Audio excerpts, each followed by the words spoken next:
What we seek, a prayer of St. G. More days pass than we had hoped would pass, our life a vapor and vanishes away as the swift ships. And though there is much to do before eternity, consider that our praise to you here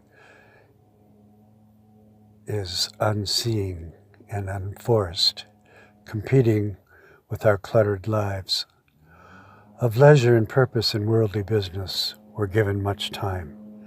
And say we really only came to know you late, when many of the sands had run through.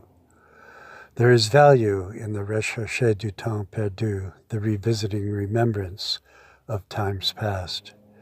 To what were our minds and loins given, but to re-experience what you laid before us? Perhaps in eternity we will see every moment in its fullness. That is, without recrimination, see all aspects of every moment, seeing now the choices given, and even the contemplation of us by others. It would be as said of Jesus, the whole world could not contain the books that would be written. When even in eternity we will explore your life on earth, observe creation, the patriarchal stories and prophecies. Even now we are gloriously adorned, holy and beloved, and learning to forbear all others, putting on love as perfectness, being thankful, and to let the peace of Christ rule in our hearts. We have psalms and hymns to sing among the choir of God's people. Now we put on faith, put on love, suffer cheerfully, holy, beloved, elect in your sight. Thus to try and be as Jesus taught upon the mount, poor in spirit, mourning and meek, thirsting after righteousness and mercy. Persecuted peacemakers, pure in heart.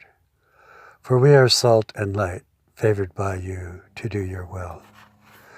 We are to become heavenly minded as we approach the sands of time behind us, all joy before us.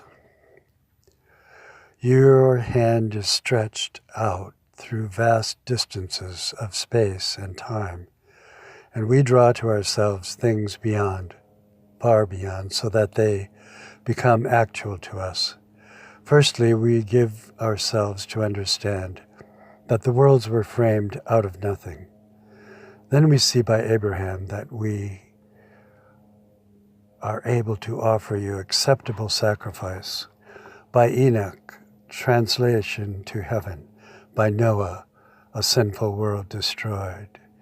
In the power of a man to leave his present life, even to conceive seed at 10 decades. The willingness to sacrifice an only son. Many other miraculous things follow. For man cannot unblind, unhalt, change to wine, or to raise a man from the dead.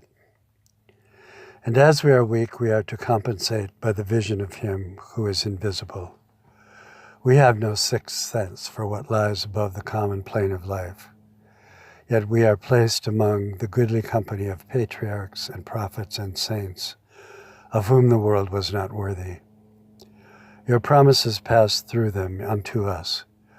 We absorb them after given your faith and activate them by our otherworldliness, our heavenly mindedness.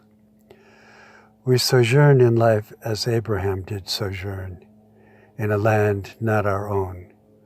We confess to be strangers and pilgrims upon the earth. In simple tents, we await the eternal city.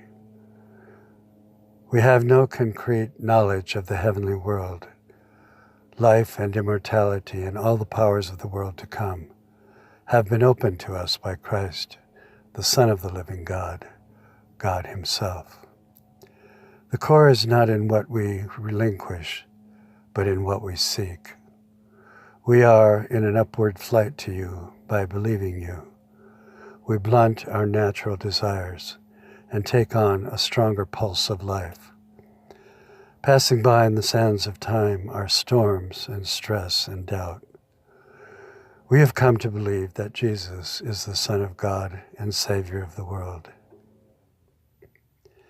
May it now be so for the many. Amen.